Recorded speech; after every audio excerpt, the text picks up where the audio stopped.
ਵਾਹਿਗੁਰੂ ਜੀ ਕਾ ਖਾਲਸਾ ਵਾਹਿਗੁਰੂ ਜੀ ਕੀ ਫਤਿਹ। ਗੁਰੂ ਪਿਆਰੀ ਸਾਧ ਸੰਗਤ ਜੀਓ, ਜਿਨ੍ਹਾਂ ਗੁਰਮੁਖ ਪਿਆਰਿਆਂ ਨੇ ਗੁਰਬਾਣੀ ਦੇ ਪ੍ਰਚਾਰ ਹਿੱਤ, ਨਾਮ ਬਾਣੀ ਦੇ ਪ੍ਰਚਾਰ ਹਿੱਤ ਆਪਣੀ ਘਾਲ ਘਾਲੀ ਹੈ, ਉਹਨਾਂ ਦੇ ਵਿੱਚੋਂ ਸੂਬੇਦਾਰ ਬਘੇਲ ਸਿੰਘ ਜੀ ਦਾ ਨਾਮ ਬੜੇ ਪਿਆਰ ਅਤੇ ਸਤਿਕਾਰ ਨਾਲ ਲਿਆ ਜਾਂਦਾ ਹੈ। ਸੂਬੇਦਾਰ ਬਘੇਲ ਸਿੰਘ ਜੀ, ਜਿਨ੍ਹਾਂ ਨੇ ਨਾ ਕੇਵਲ ਨਾਮ ਬਾਣੀ ਨੂੰ ਆਪਣੇ ਜੀਵਨ ਦੇ ਵਿੱਚ ਧਾਰਨ ਕੀਤਾ, ਬਲਕਿ ਨਾਮ ਅਤੇ ਬਾਣੀ ਨਾਲ ਸੰਬੰਧਿਤ ਅਨੇਕਾਂ ਕੌਤਕਾਂ ਨੂੰ, ਅਨੇਕਾਂ ਅਨੁਭਵਾਂ ਨੂੰ ਆਪਣੇ ਜੀਵਨ ਦੇ ਵਿੱਚ ਹਾਸਲ ਕੀਤਾ। ਆਪ ਜੀ ਦੀ ਅਵਸਥਾ ਇਸ ਤਰ੍ਹਾਂ ਦੀ ਹੋ ਚੁੱਕੀ ਸੀ, ਜਿਸ ਤਰ੍ਹਾਂ ਗੁਰਬਾਣੀ ਦੇ ਵਿੱਚ ਦਰਜ ਹੈ, ਜਿਨ੍ਹਾਂ ਨਾ ਵਿਸਰੈ ਨਾਮ ਸੇਕ ਨੇਹਿਆ, ਭੇਦ ਨਾ ਜਾਣੋ ਮੂਲ ਸਾਈਂ ਜੇਹਿਆ। ਗੁਰਬਾਣੀ ਨੂੰ ਪੜ੍ਹਦਿਆਂ ਅਤੇ ਮੰਨਦਿਆਂ, ਨਾਮ ਨੂੰ ਆਪਣੇ ਜੀਵਨ ਵਿੱਚ ਧਾਰਨ ਕਰਦਿਆਂ ਆਪ ਜੀ ਬਿਲਕੁਲ ਸਤ ਦਾ ਹੀ ਰੂਪ ਹੋ ਚੁੱਕੇ ਸਨ। ਗੁਰਬਾਣੀ ਦੇ ਵਿੱਚ ਇਸ ਅਵਸਥਾ ਦੇ ਬਾਰੇ ਦੱਸਿਆ ਹੈ, ਸਤਿਗੁਰ ਕੀ ਬਾਣੀ ਸਤ ਸਰੂਪ ਹੈ, ਗੁਰਬਾਣੀ ਬਣੀਐ। ਇਹ ਜੋ ਗੁਰਬਾਣੀ ਹੈ, ਇਹ ਧੁਰ ਕੀ ਬਾਣੀ ਹੈ ਅਤੇ ਜੋ ਵੀ ਇਸ ਗੁਰਬਾਣੀ ਦੇ ਨਾਲ ਸਾਂਝ ਪਾਉਂਦਾ ਹੈ, ਉਸ ਦਾ ਸੰਬੰਧ ਵੀ ਧੁਰ ਦੇ ਨਾਲ ਹੀ ਜੁੜ ਜਾਂਦਾ ਹੈ। ਵਾਹੋ ਵਾਹੋ ਬਾਣੀ ਨਿਰੰਕਾਰ ਹੈ, ਤਿਸ ਜੇਵੜ ਅਵਰ ਨਾ ਕੋਈ। ਜਿਸ ਤਰ੍ਹਾਂ ਕਿ ਅਸੀਂ ਰੋਜ਼ ਮੂਲ ਮੰਤਰ ਦੇ ਵਿੱਚ ਨਿਰਭਉ ਦੇ ਪੱਖ ਬਾਰੇ ਜਾਣੂ ਹੁੰਦੇ ਹਾਂ, ਉਸੇ ਤਰ੍ਹਾਂ ਸ਼ਾਮ ਨੂੰ ਰਹਿਰਾਸ ਸਾਹਿਬ ਦੇ ਸਮੇਂ ਵੀ ਇਸ ਨਿਰਭਉ ਦੇ ਬਾਰੇ ਸਾਨੂੰ ਦੱਸਿਆ ਜਾਂਦਾ ਹੈ ਕਿ ਜਿਨ ਹਰ ਨਿਰਭਉ ਧਿਆਇਆ ਜੀ, ਤਿਨ ਕਾ ਭਉ ਸਭ ਗਵਾਸੀ। ਭਾਵ ਜੋ ਵੀ ਨਿਰਭਉ ਨੂੰ ਆਪਣੇ ਮਸਤਕ ਦਾ ਭਾਗ ਬਣਾ ਲਵੇਗਾ, ਉਹ ਖੁਦ ਨਿਰਭਉ ਹੀ ਹੋ ਜਾਵੇਗਾ। ਜਿਸ ਤਰ੍ਹਾਂ ਸਮੁੰਦਰ ਦੇ ਵਿੱਚ ਜਾ ਕੇ ਨਦੀਆਂ ਸਮੁੰਦਰ ਦਾ ਹੀ ਰੂਪ ਹੋ ਜਾਂਦੀਆਂ ਹਨ, ਇਸੇ ਪ੍ਰਕਾਰ ਗੁਰਸਿੱਖ ਵੀ ਗੁਰੂ ਪਾਤਸ਼ਾਹ ਜੀ ਦੇ ਵਿੱਚ ਅਭੇਦ ਹੋ ਜਾਂਦੇ ਹਨ। ਹਾਂ, ਇਹ ਗੱਲ ਜ਼ਰੂਰ ਹੈ ਕਿ ਅਜਿਹੀ ਖੁਸ਼ੀ ਵਿਰਲਿਆਂ ਦੇ ਹਿੱਸੇ ਵਿੱਚ ਆਉਂਦੀ ਹੈ, ਪਰ ਇਸ ਦਾ ਮਤਲਬ ਇਹ ਨਹੀਂ ਕਿ ਅਜਿਹੀ ਅਵਸਥਾ ਹੁੰਦੀ ਹੀ ਨਹੀਂ। ਅਜਿਹੀ ਅਵਸਥਾ ਦੇ ਬਾਰੇ ਕਲਗੀਧਰ ਪਾਤਸ਼ਾਹ ਜੀ ਫਰਮਾਉਂਦੇ ਹਨ ਕਿ ਪ੍ਰਭ ਮੈਂ ਮੋਹ ਮੈਂ ਤਾਸ ਮੈਂ ਰੰਚਕ ਨਾਹਨ ਭੇਵ, ਕਿ ਪਰਮੇਸ਼ਰ ਵਿੱਚ, ਮੇਰੇ ਵਿੱਚ ਅਤੇ ਮੇਰੇ ਗੁਰਸਿੱਖ ਦੇ ਵਿੱਚ ਕੋਈ ਭੇਦ ਨਹੀਂ ਹੈ। ਸੋ ਗੁਰੂ ਰੂਪੀ ਸਾਧ ਸੰਗਤ ਜੀਓ, ਅਜਿਹੀ ਅਵਸਥਾ ਦੇ ਮਾਲਕ ਸਨ ਸੂਬੇਦਾਰ ਬਘੇਲ ਸਿੰਘ ਜੀ। ਜਿਵੇਂ ਕਿ ਪਿਛਲੇ ਪ੍ਰਸੰਗ ਦੇ ਵਿੱਚ ਅਸੀਂ ਸੂਬੇਦਾਰ ਬਘੇਲ ਸਿੰਘ ਜੀ ਦੇ ਉਸ ਆਤਮਿਕ ਤਜਰਬੇ ਨੂੰ ਆਪ ਜੀ ਨਾਲ ਸਾਂਝਾ ਕੀਤਾ ਸੀ, ਜਿਸ ਵਿੱਚ ਉਹਨਾਂ ਨੂੰ ਸ੍ਰੀ ਗੁਰੂ ਗ੍ਰੰਥ ਸਾਹਿਬ ਜੀ ਵਿੱਚੋਂ ਪ੍ਰਤੱਖ ਤੌਰ 'ਤੇ ਗੁਰੂ ਪਾਤਸ਼ਾਹ ਜੀ ਦੇ ਦਰਸ਼ਨ ਹੋਏ ਸਨ। ਅਤੇ ਅੱਜ ਦੇ ਪ੍ਰਸੰਗ ਦੇ ਵਿੱਚ ਜੋ ਉਹਨਾਂ ਨੇ ਅਕਾਲ ਪੁਰਖ ਪਰਮੇਸ਼ਰ ਦੇ ਬਾਰੇ ਆਪਣਾ ਤਜਰਬਾ ਸਾਂਝਾ ਕੀਤਾ ਹੈ, ਉਸ ਨੂੰ ਅਸੀਂ ਆਪ ਸੰਗਤ ਜੀ ਨਾਲ ਸਾਂਝਾ ਕਰਾਂਗੇ। ਇਸ ਪ੍ਰਸੰਗ ਦੇ ਵਿੱਚ ਸੂਬੇਦਾਰ ਬਘੇਲ ਸਿੰਘ ਜੀ ਲਿਖਦੇ ਹਨ ਕਿ ਬਹੁਤ ਸਾਰੇ ਗੁਰਸਿੱਖ ਇਸ ਭੁਲੇਖੇ ਦੇ ਸ਼ਿਕਾਰ ਹਨ ਕਿ ਅਕਾਲ ਪੁਰਖ ਨੂੰ ਆਨੰਦ ਹੀ ਆਨੰਦ ਅਤੇ ਰੋਮ ਰੋਮ ਵਿੱਚ ਪ੍ਰਤੀਤ ਕਰਨਾ ਹੀ ਅਕਾਲ ਪੁਰਖ ਦੇ ਦਰਸ਼ਨ ਹਨ। ਇਸ ਵਿੱਚ ਕੋਈ ਸ਼ੱਕ ਨਹੀਂ ਕਿ ਜਦ ਜੀਵ ਸਿਮਰਨ ਅਭਿਆਸ ਦੀ ਕਮਾਈ ਕਰਦਾ ਹੈ ਤਾਂ ਇਹ ਅਵਸਥਾ ਜ਼ਰੂਰ ਆਉਂਦੀ ਹੈ। ਆਨੰਦ ਹੀ ਆਨੰਦ, ਰੋਮ ਰੋਮ ਵਿੱਚੋਂ ਖੁਸ਼ੀ ਦੇ ਫੁਹਾਰੇ ਵਗਦੇ ਹਨ, ਜਿਸ ਦਾ ਬਿਆਨ ਇਨਸਾਨੀ ਹਾਵਾਂ ਭਾਵਾਂ ਨਾਲ ਨਹੀਂ ਪ੍ਰਗਟਾਇਆ ਜਾ ਸਕਦਾ। ਇਸ ਅਵਸਥਾ ਨੂੰ ਅਕਾਲ ਪੁਰਖ ਦੇ ਦਰਸ਼ਨ ਤੇ ਇਕਸੁਰਤਾ ਭਾਵ ਵਾਹਿਗੁਰੂ ਨਾਲ ਇਕਮਿਕ ਹੋਣਾ ਸਮਝਣਾ ਭੁੱਲ ਹੈ। ਉਂਝ ਇਹ ਅਵਸਥਾ ਵੀ ਲਗਾਤਾਰ ਸਿਮਰਨ ਅਭਿਆਸ ਕਰਨ ਨਾਲ ਗੁਰੂ ਕਿਰਪਾ ਦੁਆਰਾ ਹੀ ਆਉਂਦੀ ਹੈ। ਪਰ ਭਰਾਵੋ, ਅਜੇ ਮੰਜ਼ਿਲ ਤੱਕ ਨਹੀਂ ਅੱਪੜੇ। ਇਹ ਵੀ ਖਿਆਲ ਕਰ ਲੈਣਾ ਕਿ ਅਕਾਲ ਪੁਰਖ ਦੇ ਦਰਸ਼ਨ ਇਹਨਾਂ ਬਾਹਰਮੁਖੀ ਅੱਖਾਂ ਨਾਲ ਨਹੀਂ ਹੁੰਦੇ, ਸਗੋਂ ਉਹ ਨੇਤਰ ਤਾਂ ਵੱਖਰੇ ਹੀ ਹਨ। ਨਾਨਕ ਸੇ ਅਖੜੀਆਂ ਬੇਅਨ ਜਿਨੀ ਦਿਸੰਦੋ ਮਾਂ ਪਿਰੀ। ਪਾਠਕੋ, ਉਹ ਅੱਖਾਂ ਜਿਨ੍ਹਾਂ ਸਦਕਾ ਪਰਮਾਤਮਾ ਦੇ ਦਰਸ਼ਨ ਹੁੰਦੇ ਹਨ, ਉਹ ਗੁਰ ਸ਼ਬਦ ਦੀ ਕਮਾਈ ਕਰਦਿਆਂ ਕਰਦਿਆਂ ਖੁੱਲ੍ਹਦੀਆਂ ਹਨ। ਗੁਰੂ ਪਾਤਸ਼ਾਹ ਜੀ ਫਰਮਾਉਂਦੇ ਹਨ, ਜਲ ਥਲ ਮਹੀਲ ਗੁਪਤੋ ਵਰਤੈ, ਗੁਰ ਸ਼ਬਦੀ ਦੇਖ ਨਿਹਾਰੀ ਜੀਓ। ਫੇਰ ਦੱਸਦੇ ਹਨ, ਅੰਤਰ ਗਿਆਨ ਨਾ ਆਇਓ, ਜਿਤ ਕਿਛ ਸੋਝੀ ਪਾਏ, ਵਿਣ ਡਿਠਾ ਕਿਆ ਸਾ ਲਾਹੀਐ, ਅੰਧਾ ਅੰਧ ਕਮਾਏ। ਨਾਨਕ ਸ਼ਬਦ ਪਛਾਣੀਐ, ਨਾਮ ਵਸੈ ਮਨ ਆਏ। ਸਤਿਗੁਰੂ ਜੀ ਹੁਣ ਆਪਣੀ ਗਵਾਹੀ ਦਿੰਦੇ ਹਨ ਕਿ ਅਸੀਂ ਉਸ ਹਸਤੀ ਭਾਵ ਅਕਾਲ ਪੁਰਖ ਨੂੰ ਡਿੱਠਾ ਹੈ, ਦੇਖਿਆ ਹੈ। ਉਹ ਵਹਿਮੀ ਜਾਂ ਦਲੀਲੀ ਨਹੀਂ। ਗੁਰੂ ਪਾਤਸ਼ਾਹ ਜੀ ਫਰਮਾਉਂਦੇ ਹਨ, ਹਰ ਕੇ ਸੰਤ ਸੁਣੋ ਜਨ ਭਾਈ, ਹਰ ਸਤਿਗੁਰ ਕੀ ਇੱਕ ਸਾਖੀ। ਜਿਸ ਧੁਰ ਭਾਗ ਹੋਵੇ ਮੁਖ ਮਸਤਕ, ਤਿਨ ਜਨ ਲੈ ਹਿਰਦੈ ਰਾਖੀ। ਹਰ ਅੰਮ੍ਰਿਤ ਕਥਾ ਸ੍ਰੇਸ਼ਟ ਉੱਤਮ, ਗੁਰ ਬਚਨੀ ਸਹਜੇ ਚਾਖੀ। ਤਹਿ ਭਇਆ ਪ੍ਰਗਾਸ ਮਿਟਿਆ ਅੰਧਿਆਰਾ, ਜਿਉ ਸੂਰਜ ਰੈਣ ਕੀ ਰਾਖੀ। ਅਦ੍ਰਿਸ਼ਟ ਅਗੋਚਰ ਅਲਖ ਨਿਰੰਜਨ, ਸੋ ਦੇਖਿਆ ਗੁਰਮੁਖ ਆਖੀ।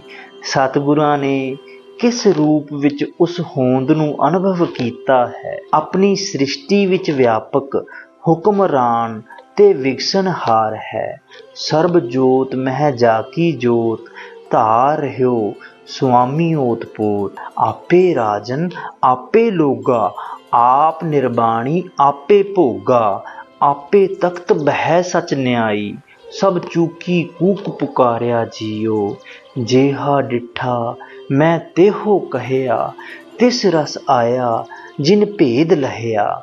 ਜੋਤੀ ਜੋਤ ਮਿਲੀ ਸੁਖ ਪਾਇਆ, ਜਨ ਨਾਨਕ ਇੱਕ ਪਸਾਰਿਆ ਜੀਓ। ਜੈਸਾ ਸਾ ਤੈਸਾ ਦ੍ਰਿਸ਼ਟ ਆਇਆ, ਆਪਣੇ ਕਾਰਜ ਮਹਿ ਆਪ ਸਮਾਇਆ। ਸੋਧਤ ਸੋਧਤ ਸੋਧਤ ਸੀਝਿਆ, ਗੁਰ ਪ੍ਰਸਾਦ ਤਤ ਸਭ ਬੁਝਿਆ। ਜਬ ਦੇਖੋ ਤਬ ਸਭ ਕਿਛ ਮੂਲ, ਨਾਨਕ ਸੋ ਸੂਖਮ ਸੋਈ ਅਸਥੂਲ। ਕੋਈ ਵੇਲਾ ਸੀ ਜਦੋਂ ਦਾਸ 1955 ਈਸਵੀ ਵਿੱਚ ਆਪਣੇ 2 ਕੁ ਸਾਥੀਆਂ ਦੇ ਨਾਲ ਅਸਾਮ ਦੀ ਇੱਕ ਪਹਾੜੀ ਦੀ ਢਲਾਣ ਤੇ ਦਰਿਆ ਰੰਗਾ ਦੇ ਕਿਨਾਰੇ ਕੈਂਪ ਵਿੱਚ ਰਹਿ ਰਿਹਾ ਸੀ।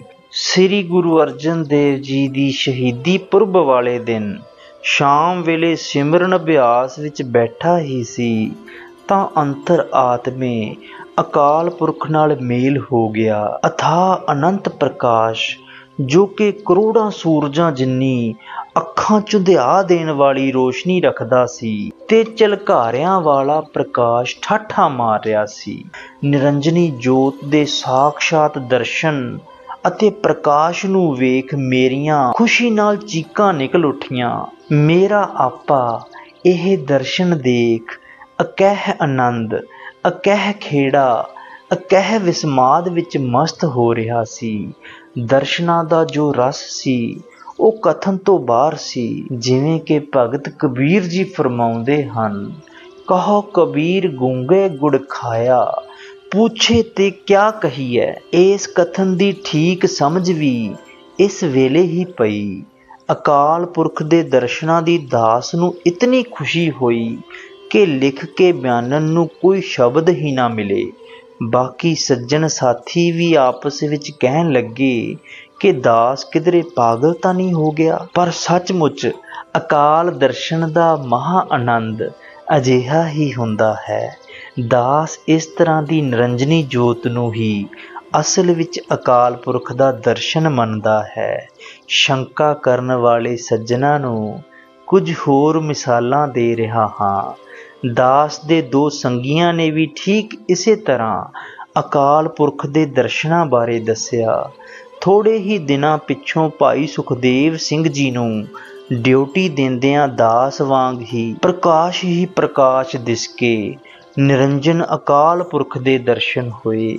ਉਸ ਵੇਲੇ ਸੁਖਦੇਵ ਸਿੰਘ ਜੀ ਨੇ ਭਾਈ ਭਾਗ ਸਿੰਘ, ਜੋ ਸੰਗਤ ਵੱਲੋਂ ਗੁਰਦੁਆਰਾ ਸਾਹਿਬ ਦੀ ਸੇਵਾ ਕਰਦਾ ਸੀ, ਨੂੰ ਸਾਰੀ ਗੱਲ ਕਹਿ ਸੁਣਾਈ ਤਾਂ ਭਾਗ ਸਿੰਘ ਜੀ ਜਦੋਂ ਉਹਨਾਂ ਨੂੰ ਦਾਸ ਕੋਲ ਲੈ ਕੇ ਆਏ ਤਾਂ ਮੈਂ ਆਖਿਆ ਕਿ ਤੁਸੀਂ ਬਹੁਤ ਭਾਗਾਂ ਵਾਲੇ ਹੋ, ਕਿਉਂ ਜੋ ਆਪ ਨੂੰ ਉਸ ਅਕਾਲ ਸਰੂਪ ਦੇ ਦਰਸ਼ਨ ਹੋਏ ਹਨ।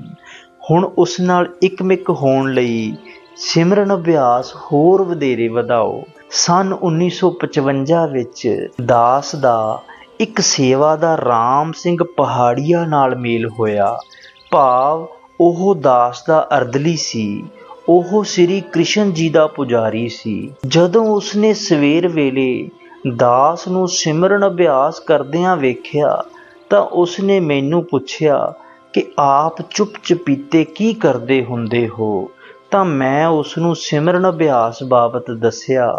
ਫਿਰ ਉਸਨੇ ਵੀ ਇਵੇਂ ਹੀ ਵਾਹਿਗੁਰੂ ਸ਼ਬਦ ਦਾ ਸਿਮਰਨ ਕਰਨਾ ਆਰੰਭਿਆ। ਕੋਈ ਮਹੀਨੇ ਕੁ ਪਿੱਛੋਂ ਉਸਨੇ ਮੈਨੂੰ ਦੱਸਿਆ ਕਿ ਉਸਨੂੰ ਗੁਰੂ ਕਿਰਪਾ ਨਾਲ ਅੰਤਰ ਆਤਮੇ ਜੋਤੀ ਸਰੂਪ ਦਾ ਪ੍ਰਕਾਸ਼ ਹੀ ਪ੍ਰਕਾਸ਼ ਠਾਠਾਂ ਮਾਰਦਿਆਂ ਦਿਸਿਆ। ਅਕਹਿ ਖੇੜਾ ਅਕਹਿ ਆਨੰਦ ਵਿੱਚ ਉਹ ਖੀਵਾ ਹੋ ਜਾਵੇ। ਹੁਣ ਜਦੋਂ ਵੀ ਦਾਸ ਸੁਖਮਨੀ ਸਾਹਿਬ ਦਾ ਪਾਠ ਕਰਦਾ ਹੈ ਤਾਂ ਉਹ ਸੇਵਾਦਾਰ ਬੜੇ ਵਿਸਮਾਦ ਵਿੱਚ ਕੋਲ ਬੈਠਾ ਝੂਮਣ ਲੱਗ ਪੈਂਦਾ ਹੈ। ਸੰਤ ਬਾਬਾ ਅਤਰ ਸਿੰਘ ਜੀ ਮਸਤੂਆਣੇ ਵਾਲੇ, ਭਾਈ ਸਾਹਿਬ ਭਾਈ ਰਣਧੀਰ ਸਿੰਘ ਜੀ, ਸਰਦਾਰ ਰਘਬੀਰ ਸਿੰਘ ਬੀਰ ਜੀ, Tagore, Aurobindo Ghosh, Ram Krishna Paramhans, doctor Bhai Vir Singh ji, major C.F. Andrew ਨੇ ਵੀ ਅਕਾਲ ਦਰਸ਼ਨ ਦਾ ਸਹੀ ਸਰੂਪ ਇਸ ਅਨੂਠੇ ਪ੍ਰਕਾਸ਼ ਨੂੰ ਹੀ ਮੰਨਿਆ ਹੈ। ਭੈਣੋ ਤੇ ਭਰਾਵੋ, ਜੇ ਆਪ ਸੱਚਮੁੱਚ ਅਕਾਲ ਦਰਸ਼ਨਾਂ ਦੇ ਸੁਭਾਗੀ ਬਣਨਾ ਚਾਹੁੰਦੇ ਹੋ ਤਾਂ ਦਾਸ ਦੀ ਅਰਜ਼ ਹੈ ਕਿ ਆਪ ਵੀ ਉਸ ਸੱਚੇ ਪ੍ਰਭੂ ਦੀ ਆਰਾਧਨਾ ਵਿੱਚ ਜੁੜ ਜਾਓ। ਗੁਰੂ ਪਿਆਰੀ ਸਾਧ ਸੰਗਤ ਜੀਓ, ਇਹ ਜੋ ਸੂਬੇਦਾਰ ਬਘੇਲ ਸਿੰਘ ਜੀ ਦਾ ਪ੍ਰਸੰਗ ਜਾਂ ਆਪ ਬੀਤੀ ਅਸੀਂ ਅੱਜ ਸਰਵਣ ਕੀਤੀ ਹੈ, ਇਸ ਦੇ ਵਿੱਚੋਂ ਸਾਨੂੰ ਸੇਧ ਮਿਲਦੀ ਹੈ ਕਿ ਅਸੀਂ ਉਸ ਵਾਹਿਗੁਰੂ ਜੀ ਦੀ ਤੜਪ ਨੂੰ ਮਨ ਦੇ ਵਿੱਚ ਵਸਾਈਏ, ਉਸ ਅਕਾਲ ਪੁਰਖ ਜੀ ਦੀ ਯਾਦ ਨੂੰ, ਉਸ ਵਿਛੋੜੇ ਨੂੰ ਆਪਣੇ ਮਨ ਦੇ ਵਿੱਚ ਵਸਾਈਏ। ਸਾਡੀ ਜਿੰਨੀ ਭਾਵਨਾ ਉਸ ਵਾਹਿਗੁਰੂ ਜੀ ਦੇ ਲਈ ਹੋਵੇਗੀ, ਜਿੰਨੀ ਤੜਫ ਹੋਵੇਗੀ, ਓਨਾ ਹੀ ਸਾਡੀ ਭਗਤੀ ਦੇ ਵਿੱਚ ਰੰਗ ਆਵੇਗਾ। ਜਿਸ ਤਰ੍ਹਾਂ ਕਿ ਗੁਰਬਾਣੀ ਦੇ ਵਿੱਚ ਸਾਨੂੰ ਦੱਸਿਆ ਹੈ, ਬਹੁਤ ਜਨਮ ਵਿਛੜੇ ਤੇ ਮਾਧੋ, ਇਹ ਜਨਮ ਤੁਮਾਰੇ ਲੇਖੇ। ਇਹ ਇੱਕ ਤਰ੍ਹਾਂ ਨਾਲ ਅਰਦਾਸ ਹੈ, ਸੇਧ ਹੈ। ਆਪਾਂ ਰੋਜ਼ ਪੜ੍ਹਦੇ ਹਾਂ, ਭਈ ਪ੍ਰਾਪਤ ਮਾਨੁਖ ਦੇਹੁਰੀਆ, ਗੋਬਿੰਦ ਮਿਲਣ ਕੀ ਇਹ ਤੇਰੀ ਬਰੀਆ।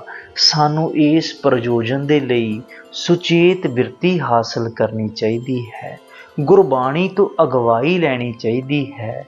ਬਾਬਾ ਬੁੱਢਾ ਜੀ ਬਚਪਨ ਦੇ ਵਿੱਚ ਹੀ ਕਿੰਨੇ ਸੁਚੇਤ ਸਨ ਕਿ ਗੁਰੂ ਨਾਨਕ ਪਾਤਸ਼ਾਹ ਜੀ ਨੂੰ ਪੁੱਛਦੇ ਹਨ ਕਿ ਮੈਂ ਇਸ ਭਵਜਲ ਸੰਸਾਰ ਤੋਂ ਕਿਵੇਂ ਤਰ ਸਕਦਾ ਹਾਂ, ਮੇਰਾ ਦੁਨੀਆ ਉੱਤੇ ਆਉਣ ਦਾ ਪ੍ਰਯੋਜਨ ਕੀ ਹੈ। ਗੁਰੂ ਪਾਤਸ਼ਾਹ ਜੀ ਵੀ ਕਿੰਨੀ ਰਹਿਮਤ ਕਰਦੇ ਹਨ।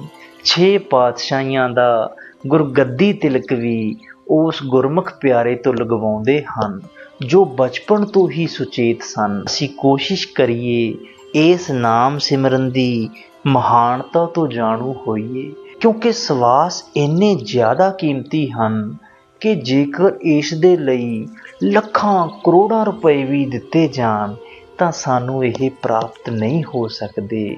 ਇਹਨਾਂ ਦੀ ਕੀਮਤ ਅਥਾਹ ਅਨਮੋਲ ਹੈ। ਸੋ ਅਸੀਂ ਅੱਜ ਹੀ ਇਹਨਾਂ ਸਵਾਸਾਂ ਦੀ ਕਦਰ ਕਰੀਏ ਅਤੇ ਇਹਨਾਂ ਸਵਾਸਾਂ ਨੂੰ ਵਾਹਿਗੁਰੂ ਦੀ ਯਾਦ ਵਿੱਚ, ਵਾਹਿਗੁਰੂ ਜੀ ਦੇ ਭਜਨ ਦੇ ਵਿੱਚ ਅਰਪਣ ਕਰੀਏ। ਗੁਰੂ ਪਾਤਸ਼ਾਹ ਜੀ ਰਹਿਮਤ ਕਰਨ, ਕਿਰਪਾ ਕਰਨ ਕਿ ਸਾਡੀ ਅਜਿਹੀ ਭਾਵਨਾ ਬਣ ਜਾਵੇ ਕਿ ਅਸੀਂ ਜਿੱਥੇ ਵੀ ਦੇਖੀਏ, ਜਿੱਥੇ ਵੀ ਵਿਚਰੀਏ, ਸਾਨੂੰ ਉਸ ਪਰਿਪੂਰਨ ਪਰਮੇਸ਼ਰ ਦੇ ਦਰਸ਼ਨ ਹੋਣ, ਸਾਨੂੰ ਉਹ ਬਿਨ ਅੱਖੜੀਆਂ ਪ੍ਰਾਪਤ ਹੋਣ। ਜਤਰ ਤਤਰ ਦਿਸਾ ਵਿਸਾ ਹੋਏ ਫੈਲਿਓ ਅਨੁਰਾਗ ਦੀ ਬਿਰਤੀ ਸਾਡੇ ਮਸਤਕ ਦਾ ਭਾਗ ਬਣ ਸਕੇ।